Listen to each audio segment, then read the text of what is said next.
6 p.m. Assalamu alaikum. This is Radio Pakistan. The news read by Kanooz Ashraf. First, the headlines. Pakistan has decided to release 291 Indian fishermen on humanitarian grounds.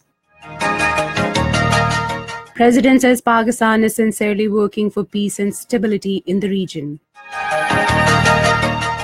National Assembly was informed today that government will never compromise interests of people of tribal areas.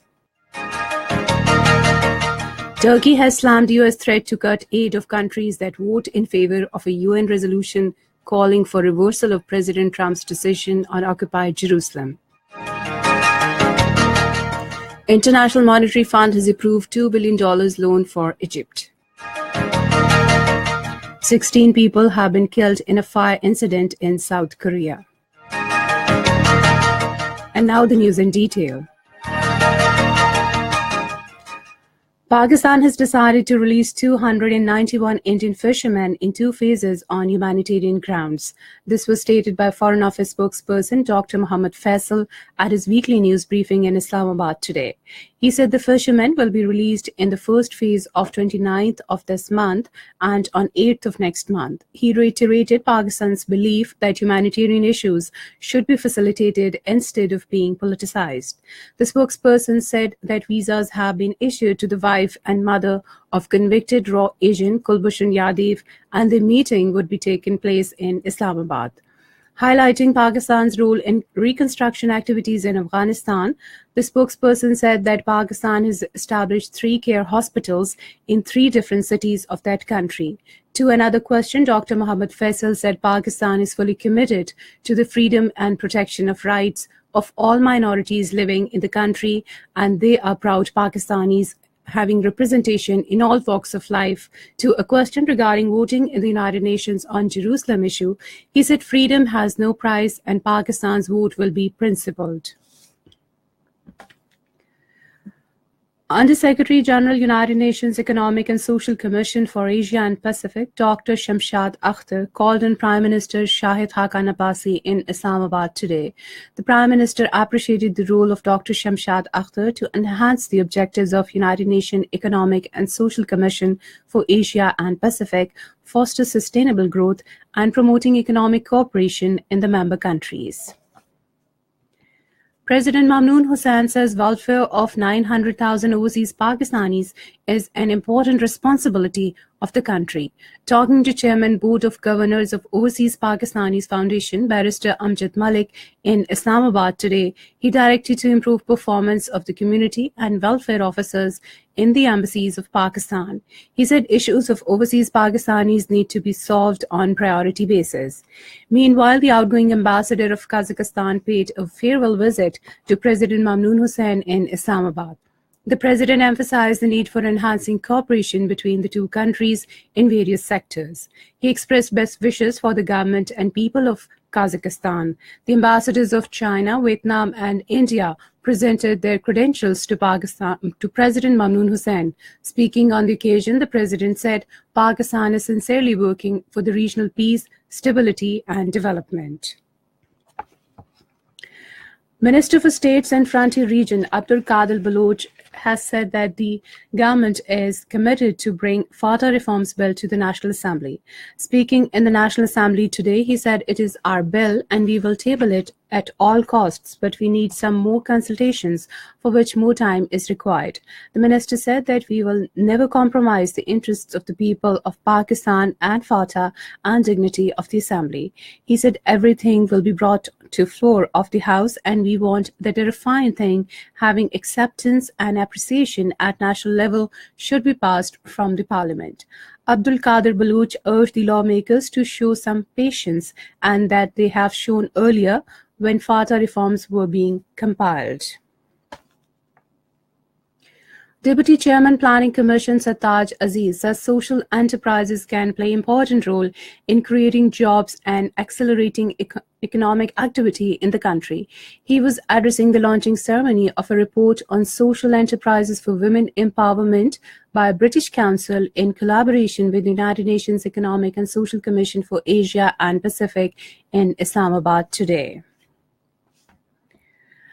Speaker National Assembly Sardar Ayaz Sadiq says Pakistan values its relations with brotherly Islamic country of Oman. He was talking to Ambassador of Oman, Al-Sheikh Mohammed Umer Ahmed Al-Mahroun in Islamabad today. Ayaz Sadiq said Pakistan is desirous of strengthening parliamentary ties with all the friendly countries. The Election Commission of Pakistan will hold a high-level meeting to discuss various aspects and requirements of delimitation of constituencies in Islamabad tomorrow. All the provincial chief secretaries, Secretary Pakistan Board of Statistics, Chairman Nadra, and Provincial Election Commission will attend the meeting. Japanese ambassador to Pakistan, Takashi Korai, called on Punjab Chief Minister Muhammad Shehbaz Sharif in Lahore today. Matters of mutual interest, bilateral relations, and promotion of cooperation in different sectors were discussed in the meeting. This is Radio Pakistan. United States has threatened to cut off financial aid to countries that vote in favor of a draft UN resolution calling for US to withdraw its decision to recognize Jerusalem as Israel's capital. United Nations General Assembly is holding a rare emergency special session today to vote on a draft resolution which United States vetoed on Monday.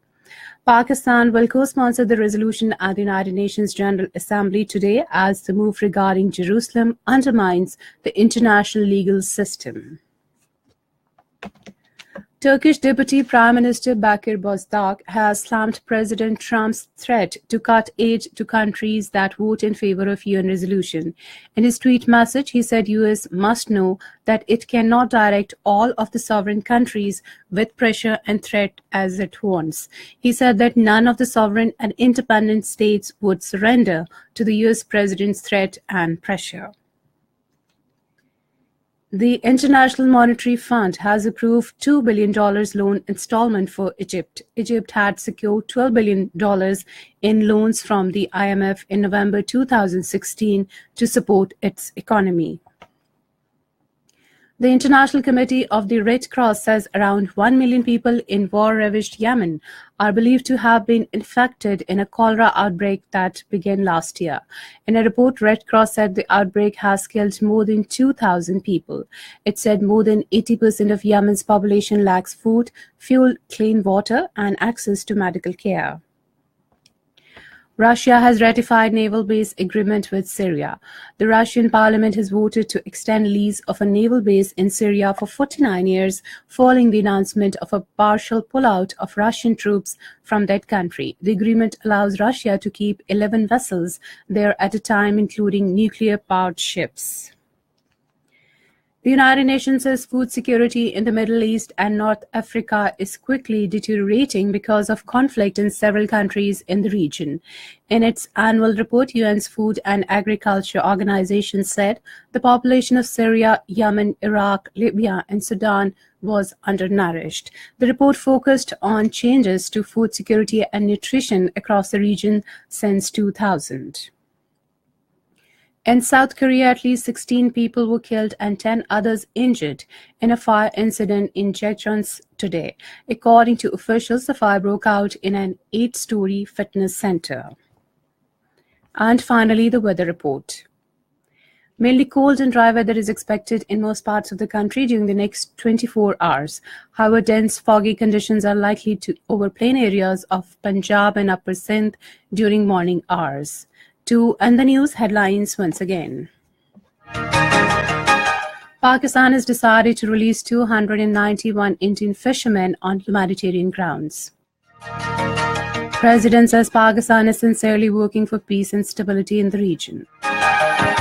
National Assembly was informed today that government will never compromise interests of people of tribal areas. Turkey has slammed US threat to cut aid to countries that vote in favor of a UN resolution calling for reversal of President Trump's decision on occupied Jerusalem. That is the end of the news bulletin. For more news and analysis, log on to our website radio.gop.pk and also watch live video streaming of our bulletins on the link facebook.com Radio Pakistan News Official.